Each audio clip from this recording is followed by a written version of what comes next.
चलिए शुरुआत करते हैं आज के हमारे इस सेशन को। तो सबसे पहले आप सभी लोगों को मेरी ओर से जय हिंद। आज हम पार्टनरशिप टॉपिक की क्लास नंबर 4 को स्टार्ट करेंगे और पहली 3 क्लासेस में हमने टाइप 1, 2 और 3 तीनों को कंप्लीट कर लिया है, यानी आज हम टाइप 4 को डिस्कस करेंगे। तो आइए चलिए सीधे शुरुआत करते हैं आज की हमारी इस क्लास को। तो सबसे पहले अगर बात की जाए टाइप 4 की, तो टाइप 4 का नाम क्या है आप देखें यहाँ पर। टाइप 4 जो है ये है आपका विविध। अब जैसा मैंने आपको बताया है कि विविध जो है इसे हम इंग्लिश में किस नाम से जानते हैं, इंग्लिश में इसे हम मिसलेनियस कहते हैं। और आपको मालूम है कि विविध किसी भी चैप्टर का सबसे आखिरी टाइप होता है, यानी ये इस चैप्टर का आखिरी टाइप है। अब इसके लिए कॉन्सेप्ट जो मैंने आपको शुरू में समझाया था वही कॉन्सेप्ट बिल्कुल लास्ट तक आपको यूज करना है। हालांकि ये विविध है तो यहाँ पर कुछ चीजें हमें अलग तरीके से देखने को मिल सकती हैं, क्योंकि मैंने आपको बताया था कि विविध में क्या रहता है कि ऐसे क्वेश्चंस को कवर किया जाता है जो उस चैप्टर में तो आते हैं लेकिन पर्टिकुलर किसी टाइप में नहीं आते हैं, इस वजह से उनको विविध में रखा जाता है। ठीक है, तो कॉन्सेप्ट क्या रहेगा इसके लिए हमारे पास, वही जैसे 3 व्यक्ति हैं और मानकर चलो इन्होंने x, y और z रुपए का निवेश किया है और इनका समय, जैसे मान लो इनका समय t1 है और इसका समय t2 है और इसके लिए समय t3 है, टाइम 1, 2 और 3। तो कितना पैसा मान लो, यानी ये तो पैसा हो गया इनका x, y, z और ये इनका निवेश हो गया, टाइम हो गया t1, t2 और t3, ये अनुपात बन जाता है। फिर मानकर चलो m रुपए का लाभ हो गया, तो अब a का भाग निकालना है या b का निकालना है या c का, तो क्या करते हैं कुल लाभ, कितना लाभ हुआ है वो। अब a निकालना है तो a का अनुपात, b निकालना है तो b का और c निकालना है तो c का, और नीचे क्या ले लेते हैं सभी अनुपातों का योग। यानी इस प्रोसेस को यूज करते हुए हम इस चैप्टर को कंप्लीट करते हुए आए हैं और आगे भी मतलब इस टाइप में भी हम इसी को कंप्लीट करेंगे इसी प्रोसेस से। चलिए फिर हम क्वेश्चंस को लेते हैं। पहला क्वेश्चन आप देखिए, एक व्यक्ति को कुल धन का 3/8 भाग मिला तथा उसके साझेदार को शेष धन का 3/8 भाग मिला।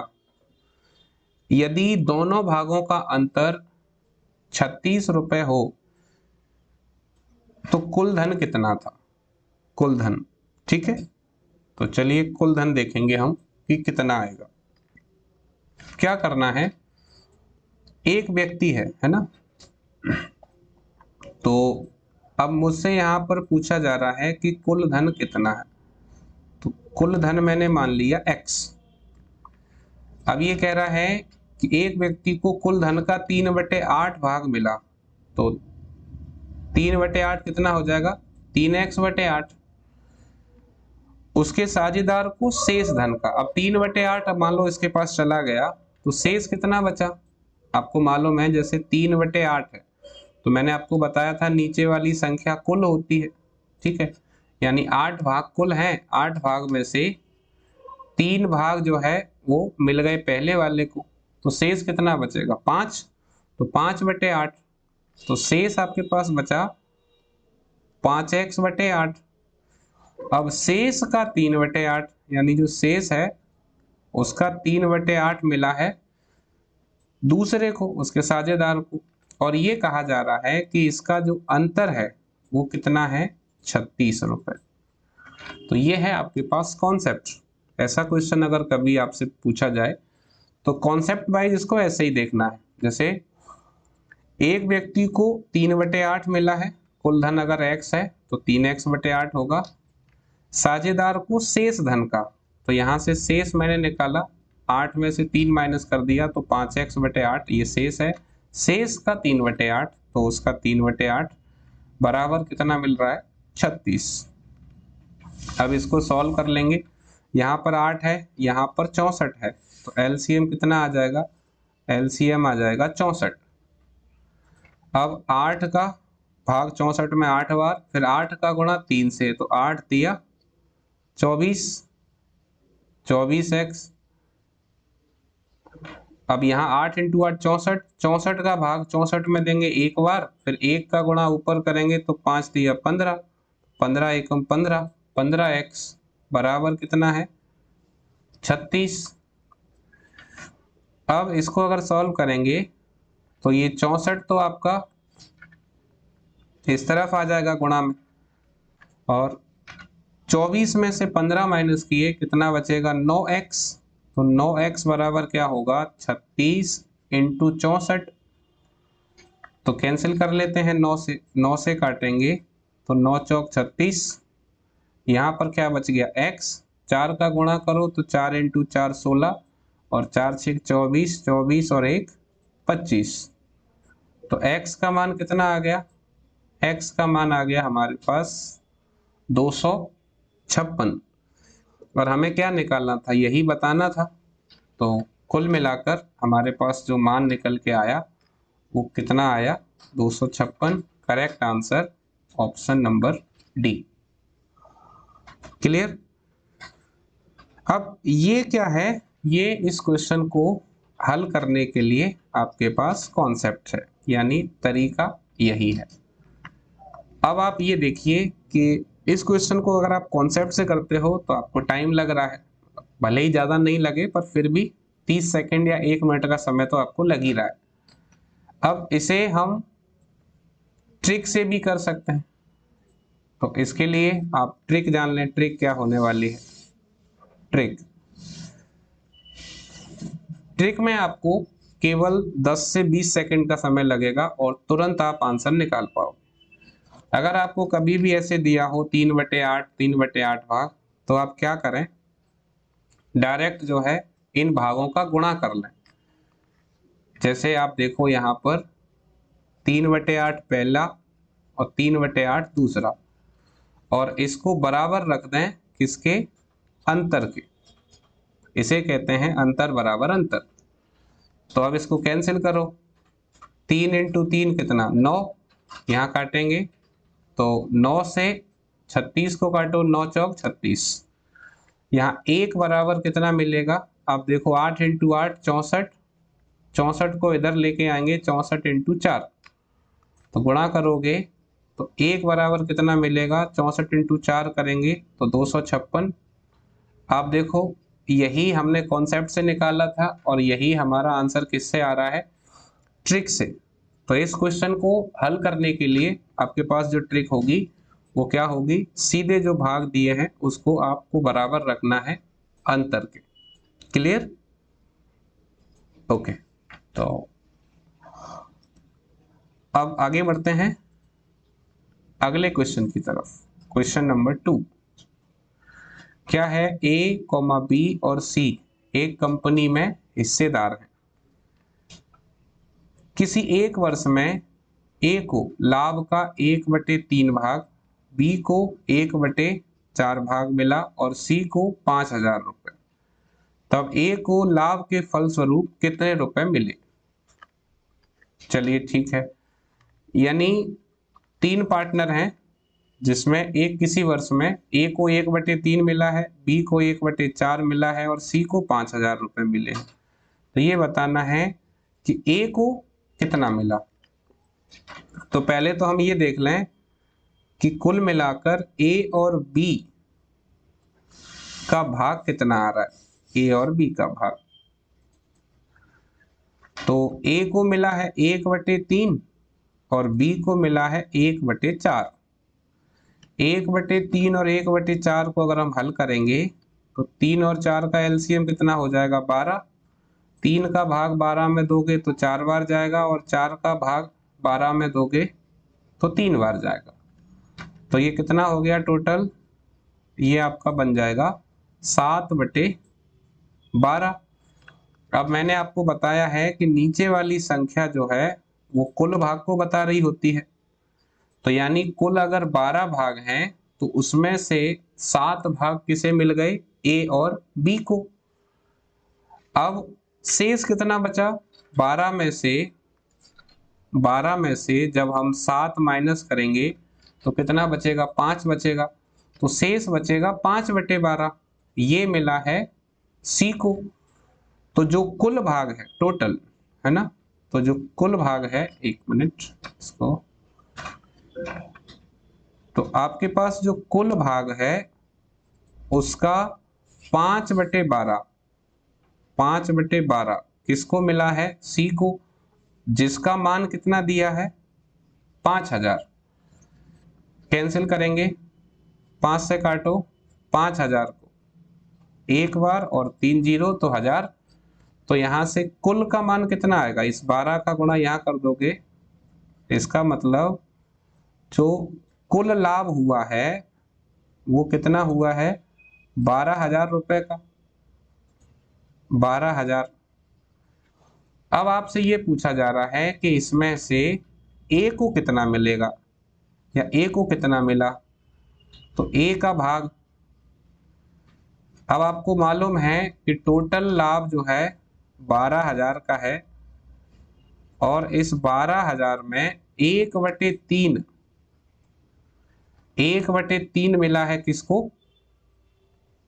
ए को।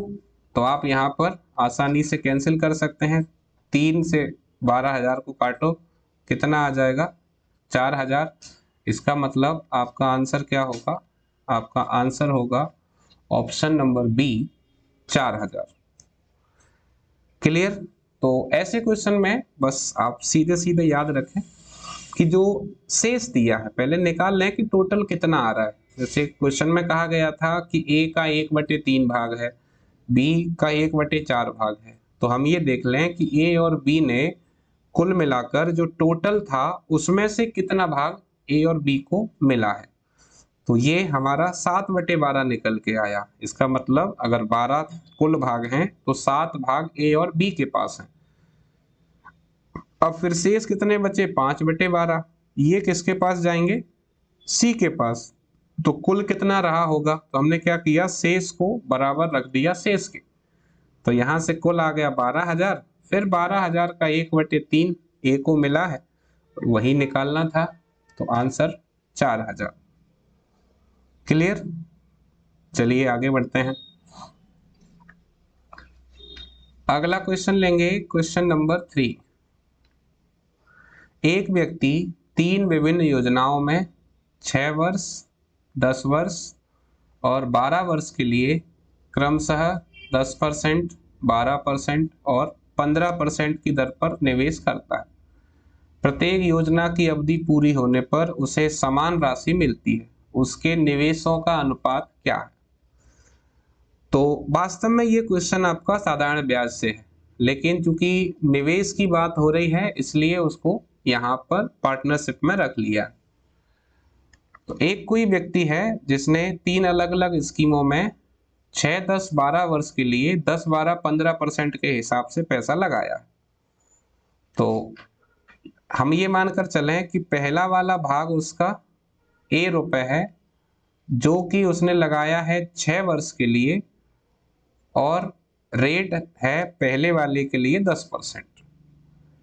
ये बराबर है दूसरा वाला भाग बी, जिस पर 10 वर्ष के लिए पैसा लगा है और 12% की रेट है।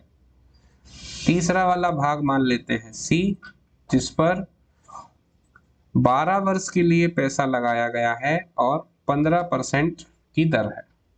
तो ये मैंने क्या किया है, यहाँ पर मैंने साधारण ब्याज को प्रयोग किया, SI बराबर P into R into T upon 100, मूलधन दर समय बटे 100।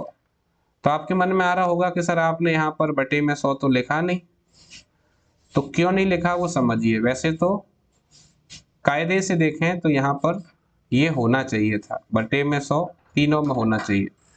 पर जैसे मैंने आपको शुरुआत में बताया है कि जो चीज कॉमन है उसको लिखने से केवल आपका समय खराब हो सकता है, उससे ज्यादा तो कुछ होगा नहीं। अब हम देख पा रहे हैं कि 100 तीनों में है, इसलिए कॉमन था तो मैंने क्या कर दिया, इसको नहीं लिखा, इसको हटा दिया। तो जो चीज कॉमन हो उसको आपको लिखने की जरूरत नहीं है। क्लियर? अब ये तीनों बराबर हैं, ठीक है, तो अनुपात बताएंगे, अभी बता देंगे, पहले कैंसिल कर लेते हैं। आप देखो 6 से काटो, पहले 6 से 6 एकम 6, यहाँ काटो 6 दूनी 12 और यहाँ काटो 6 दूनी 12। अब 2 से काट लो, 2 से काटेंगे तो 2 एकम 2, 2 एकम 2 और 2 पंजे 10। अब 5 से काट लो, 5 एकम 5, 5 दूनी 10, 5 दिया 15। अब आपके पास क्या बचा, 1 का गुणा a से करेंगे तो a बराबर है 2b के बराबर है 3c के।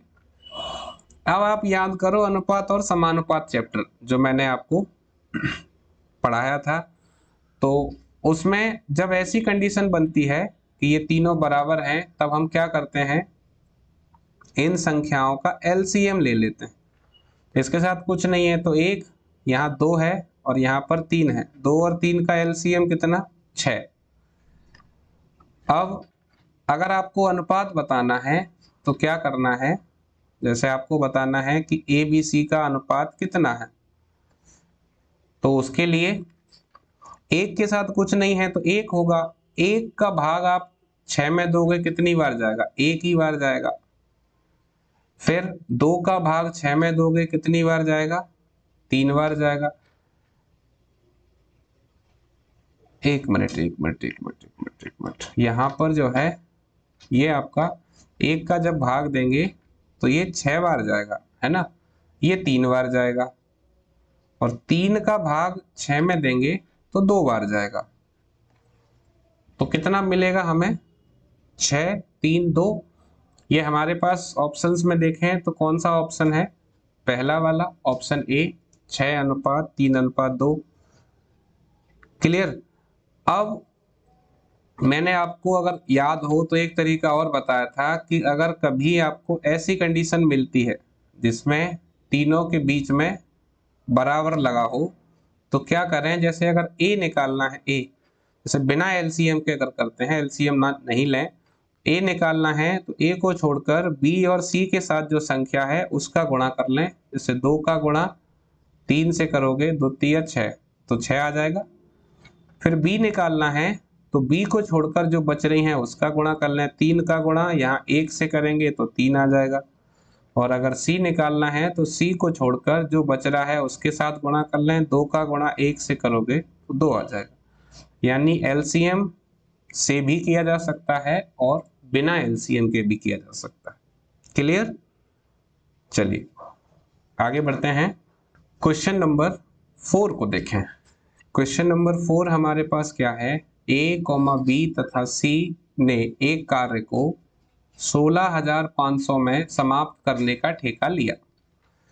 a तथा b ने मिलकर कुल कार्य का 7/11 भाग समाप्त कर दिया तथा शेष c ने किया। शेष धन में से इस धन में से c का भाग कितना होगा। तो क्या है, आप देखें आपके पास ABC ने किसी कार्य के लिए 16,500 रुपए का ठेका किया है कि कार्य को पूरा करने के लिए 16,500 रुपए लिए जाएंगे। अब इसमें से A और B ने 7/11 भाग पूरा किया, तो A प्लस B इन्होंने मिलकर कितना किया है, 7/11 भाग। तो मैंने आपको अभी बताया था कि नीचे वाली संख्या जो होती है वो कुल को बताती है, तो कुल भाग अगर 11 है तो इसमें से 11 में से 7 भाग किसने किए हैं, A और B ने।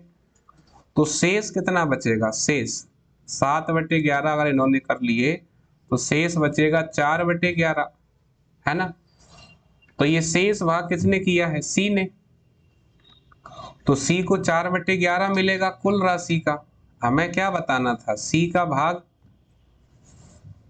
तो सबसे पहले क्या लेंगे, कुल रुपए।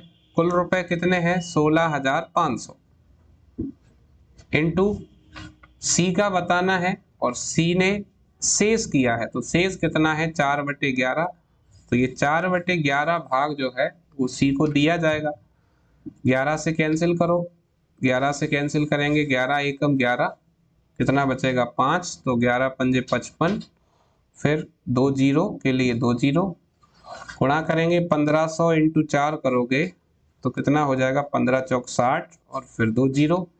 इसका मतलब सी का जो भाग है वो कितना आएगा, ये आ जाएगा आपका 6000 रुपये।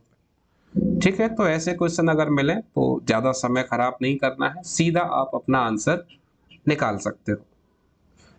और आगे चलते हैं, अगला क्वेश्चन देखेंगे, क्वेश्चन नंबर 5। ए तथा बी ने मिलकर व्यापार आरंभ किया। ए ने 36,000 रुपये 8 माह के लिए निवेश किए तथा बी कुछ पूंजी लगाकर 6 माह तक व्यापार में रहा। अंत में बी को कुल लाभ का 15/31 भाग मिला। बी ने कितना धन लगाया? बहुत अच्छा क्वेश्चन है, देखें।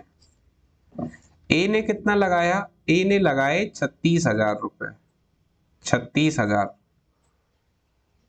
और कितने समय के लिए लगाए? 8 महीने के लिए लगाए। अब इसके बाद बी ने कुछ पूंजी, कितनी पूंजी नहीं पता, x रुपए मान लो, ये कितने समय के लिए? 6 महीने के लिए लगाई। अब इसके बाद क्या हुआ, बी को 15/31 भाग मिला है, तो आप देखें 15/31, तो मैंने आपको समझाया है कि नीचे वाली संख्या हमेशा कुल भाग या कुल संख्या को बताती है। इसका मतलब कुल मिलाकर भाग कितने हैं? 31 हैं।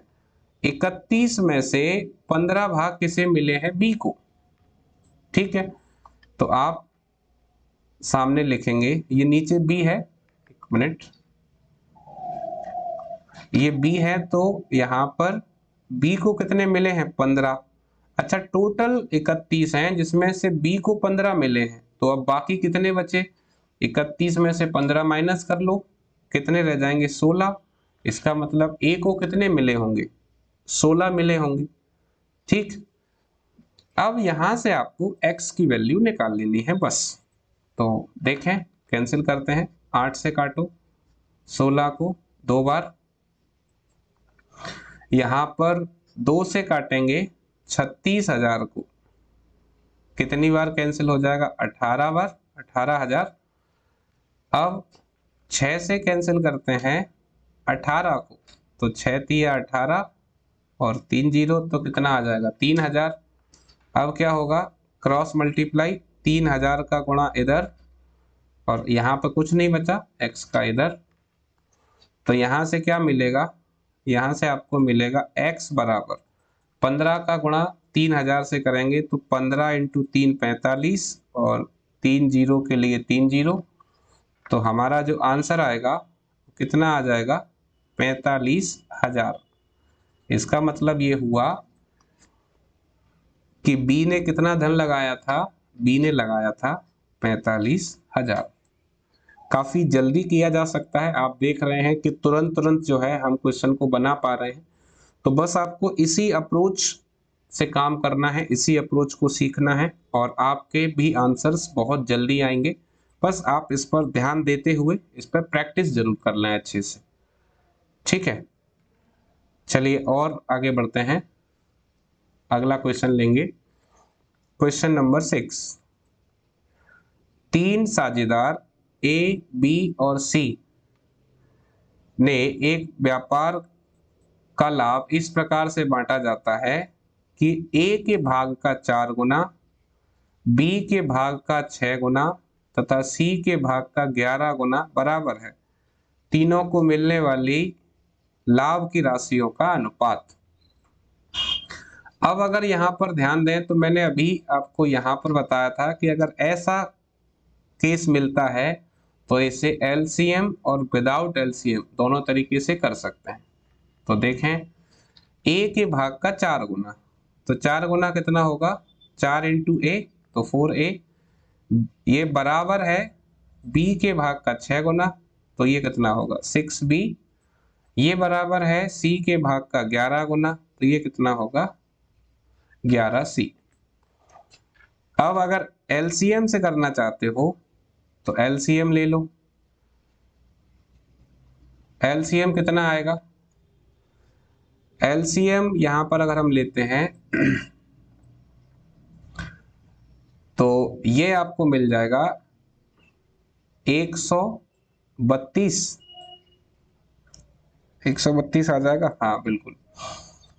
अब एबीसी का भाग निकाल लेते हैं। एबीसी का भाग 4 का भाग आप 132 में दीजिए, कितनी बार जाएगा? ये जाएगा आपका 4 से 4 तिया 12 और 4 तिया 12, 33 बार। फिर 6 का भाग 132 में दीजिए, 6 दूनी 12, 6 दूनी 12, 22 बार। 11 का भाग दीजिए तो 11 एकम 11 और 11 दूनी 22, 12 बार जाएगा। तो एलसीएम से करेंगे तो हमारा आंसर कितना मिल रहा है? 33, 22 और 12। अब मैंने आपको बताया था कि इसको विदाउट एलसीएम भी किया जा सकता है। विदाउट एलसीएम, बिना एलसीएम के। बिना एलसीएम के कैसे करोगे, इसे भी समझ लो। आपको क्या करना है, डायरेक्ट यहाँ पर एबीसी लिखना है। जब आप ए की वैल्यू निकालें तो ए वाली संख्या को आप ना लें, बी और सी वाली संख्या से गुणा कर लें। तो ए को छोड़ दें, 6 का गुणा 11 से कर लें तो 11 इंटू 6 कितना हो जाएगा? 66। फिर जब बी वाली निकालें तो बी को छोड़ दें, सी और ए को ले लें तो 11 इंटू 4 कितना मिलेगा? 44। और जब सी निकालें तो फिर सी को छोड़ दें, 4 इंटू 6 कर लें 24। अब अगर आप इसे कैंसिल करते हो तो 2 से कैंसिल करो, 2 से कैंसिल करोगे 66 को, कितना आ जाएगा? यहाँ पर स्पेस नहीं है, मैं यहाँ लिख देता हूँ 33। 2 से कैंसिल करोगे 44 को, कितना आ जाएगा? 22। 2 से कैंसिल करोगे 24 को, कितना आ जाएगा? 12। यानी बिना एलसीएम के भी इस क्वेश्चन को किया जा सकता है, और एलसीएम से करना चाहो तो एलसीएम से भी कर सकते हो। तो आपका आंसर कितना आया? आपका आंसर आ गया ऑप्शन नंबर डी, 33:22:12। क्लियर हुआ ये? चलिए अब हम और आगे बढ़ते हैं और अगला क्वेश्चन देखते हैं, जो है हमारे पास क्वेश्चन नंबर 7। एक व्यापार में 3 साझेदारों के लाभ का अनुपात 5:7:8 है। इनका धन क्रमशः 14 महीने, 8 महीने और 7 महीने के लिए निवेशित रहा। इनकी पूंजियों का अनुपात क्या है? आप देखें, 3 साझेदार हैं एक व्यापार में। कौन कौन? मैंने मान लिया ए है, बी है और सी है। अब इन्होंने कितना लगाया? मान लो इसने लगाया x रुपए, इसने लगाए y रुपए और इसने लगाए z रुपए। समय कितना है? यहां पर है 14 महीने और यहां पर है आपका 8 महीने और यहां पर है कितना? 7 महीने। इसके बाद जो इनको लाभ बांटा गया है वो बांटा गया है 5:7:8 के अनुपात में। ठीक, तो आप ये देखें, यहां से इसको करने के 2 तरीके हैं। पहला तो आप ए और बी को ले लें केवल, तो ए का कितना है? 14x और बी का कितना है? बी का है हमारे पास 8y और इनका अनुपात कितना है? 5:7। तो यहां से अगर हम देखें तो कैंसिल हो सकता है कुछ, हाँ कर सकते हैं। 2 से काट लो ये 4, 2 से काट लो ये 7, तो x अपॉन बाई बराबर कितना मिलेगा, क्रॉस मल्टीप्लाई करेंगे 4 इंटू 5 20 और यहाँ करेंगे 7 इंटू 7 49। तो x और बाई कितना मिल गया 20 49। अब b और c को ले लें, तो b का कितना था, b का था 8 बाई और c का था 7 z बराबर इनका लाभ क्या है 7 अनुपात 8 के अनुपात में है। तो यहां से हम इसको अगर सॉल्व करते हैं तो यहां से कितना मिलेगा बाई अपॉन जेड बराबर ये इधर क्रॉस में और ये भी इधर, तो ये हो जाएगा आपका 49 और ये हो जाएगा 64। अब आप ये देखना है कि बाई का मान समान रहना चाहिए, ये आपका a अनुपात b और b अनुपात c की तरह है ना। तो हम देखें यहाँ पर कि यहाँ बाई का मान कितना मिल रहा है 49 और यहाँ भी बाई का मान कितना है 49। तो इनकी पूंजियों का अनुपात कितना होगा, पूंजियों का अनुपात हमने क्या माना था x अनुपात बाई अनुपात z, जो कि हमारे पास कितना आ रहा है, x का मान आ रहा है 20, बाई का आ रहा है 49 और z का आ रहा है 64। तो आपका आंसर क्या हो जाएगा, आपका आंसर हो जाएगा 20 अनुपात 49 अनुपात 64, जो है हमारे पास ऑप्शन नंबर बी में। क्लियर। तो ये तो आपके पास हो गया कॉन्सेप्ट, यानी क्वेश्चन को हल करने का जो तरीका हो सकता है वो ये है। इसमें क्या किया हमने, तीनों की राशियों को अलग अलग माना और फिर उसका समय, लाभ का अनुपात दिया हुआ था तो हमने क्या किया सीधे कि जो लाभ का अनुपात है उससे तुलना करा दी, तो एक्स वाई और बाई जेड निकालकर हमने देखा बाई कॉमन है तो एक्स वाई जेड निकाल दिया। ठीक, चलिए अब अगर बात करें इस क्वेश्चन के लिए ट्रिक की, तो ट्रिक क्या हो सकती है आप उसे समझें। इसकी ट्रिक, तो हमें क्या बताना था, ए बी सी के बारे में बताना था, ए बी सी की पूंजी का अनुपात। तो आप क्या करें, केवल समय जो आपको दिया है उसी को लिख लें। समय कितना दिया है, यहाँ दिया है 14, यहाँ दिया है 8 और यहाँ दिया है 7। क्या करें, इसका एलसीएम ले लें। एलसीएम कितना मिलेगा, एलसीएम आएगा 56। ठीक है, तो आप ये देखो यहां पर कितना आएगा, जब आप 14 का भाग 56 में देंगे तो 4 बार जाएगा, 8 का भाग 56 में देंगे तो 7 बार जाएगा और 7 का भाग 56 में देंगे तो 8 बार।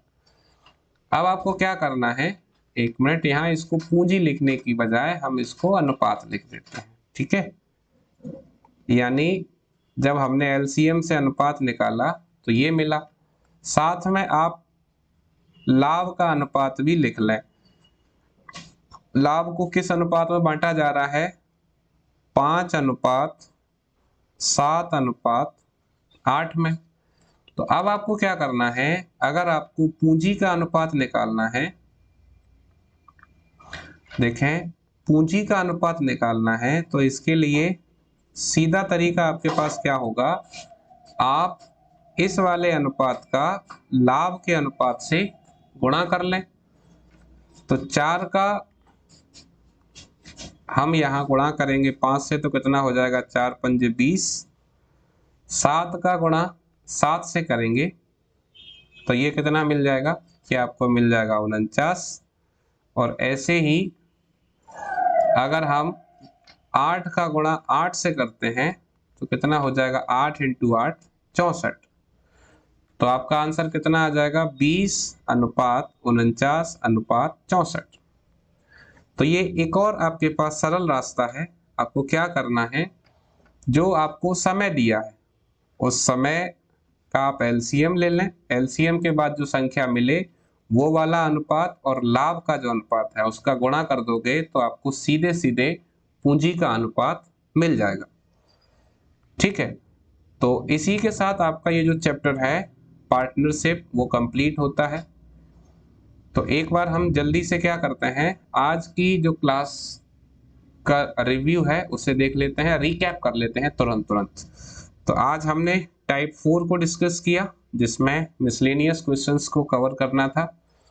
कॉन्सेप्ट मैंने आपको बताया था, वही कॉन्सेप्ट है, पूंजी का जो निवेश है वो, साथ में समय, उसके बाद जो लाभ है उसे जिसका अनुपात बताना था उसी अनुपात में बांट देते हैं। पहला क्वेश्चन हमने लिया तो मैंने आपको इसके लिए कॉन्सेप्ट समझाया, उसके साथ साथ इसकी ट्रिक भी बताई कि ट्रिक से क्वेश्चन को कैसे किया जा सकता है। फिर दूसरा क्वेश्चन जब हमने लिया तो इसमें हमने पहले दोनों का भाग निकाल लिया, फिर उससे कुल लाभ निकाला और कुल लाभ निकालने के बाद ए का हमने यहाँ पर भाग बताया। तीसरा क्वेश्चन ब्याज से था, मैंने बताया इसको हम एलसीएम और विदाउट एलसीएम दोनों तरीके से कर सकते हैं।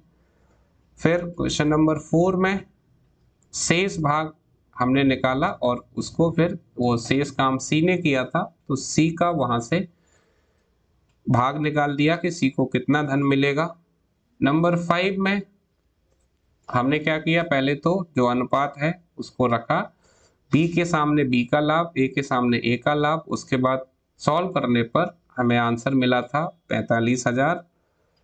नंबर 6 में बराबर था तो मैंने आपको विथ एलसीएम और विदाउट एलसीएम दोनों तरीके से समझाया।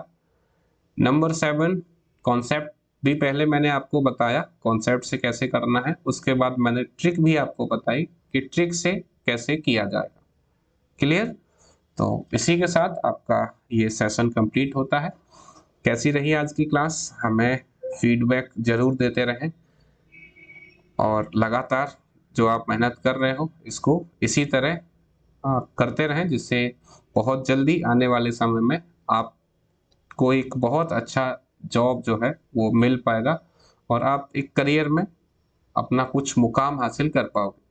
इसके साथ साथ जो है आपके जितने भी फ्रेंड्स हैं जो मैथ्स को लेकर परेशान रहते हैं उनको आप इस वीडियो का लिंक शेयर कर सकते हैं, जिससे उनका जो मैथ्स को लेकर प्रॉब्लम है, मैथ को लेकर जो चिंता है उनकी, वो हल हो सकती है। और ऐसा करने में आपका कुछ खर्चा नहीं आने वाला है और आपकी एक शेयर करने से हो सकता है कि आपके कुछ लोगों जो फ्रेंड्स हैं उनकी हेल्प हो सके। अगर आपको लगता है कि ये ऐसा करने लायक है तभी करें, जबरदस्ती ना करें। चलिए फिर इसी के साथ आप सभी को बहुत बहुत धन्यवाद अपना कीमती समय देने के लिए, और एक बार फिर से आप सभी लोगों को मेरी ओर से जय हिंद। Thank you.